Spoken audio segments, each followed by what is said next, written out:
આ દુનિયાનો પ્રવાહ એવો છે, આપણી આન બાન ને શાન વધારો.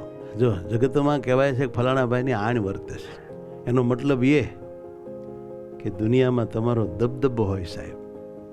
બાણ એટલે નિશાન લઈને તમે ધાર્યું નિશાન પાડતા હો, આ દુનિયામાં તમે જે ધારો તે કામ કરી શકતા હો, એવા કુનેવાળા શક્તિશાળી હો, આમાં જોડાવામાં ન લાગે કાંઈ.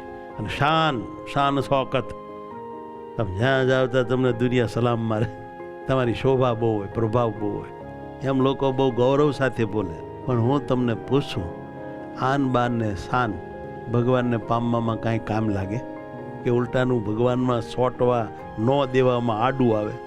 તોય પણ તમને મને બધાને એમ રહે કે આપણી આન બાન ને શાન વધે. અને આમ ન ખબર પડે કે આ નડે છે કે નથી નડતું, પણ ભગવાનમાં જ્યારે તમે ઓગળી જવા જાઓ ત્યારે આ આન બાન ને શાન જ નડે, ધાર ન થાય. એવી ખતરનાક બલા છે. આ તો કોક સમજતા હોય સમજે, બધાનું કામ જ નથી. આ 3 શબ્દ, બીજા 3 શબ્દ બોલો. માન, સ્થાન ને ધાન, આ ત્રણેય જીવને બાંધી જ રાખે છે. માન એટલે તો તમને ખબર જ છે, સ્થાન એટલે સંપત્તિ, સંપત્તિ પ્રોપર્ટી જમીન, કોને ન બાંધે. આ ત્રીજો શબ્દ છે ધાન એટલે પંચ વિષય. આપણે ખાઈએ છીએ ને, રસાસ્વાદમાં બધા વિષય આવી ગયા, એકેય બાકી નહીં.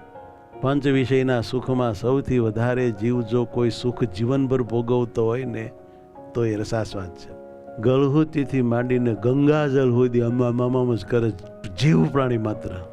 જન્મે ત્યાંથી તરત મોઢું હલાવવા માંડે, કે મરે ત્યારે મોઢું હલાવતો બંધ થાય. બધા વિષયો જીવને અતિ નડે છે.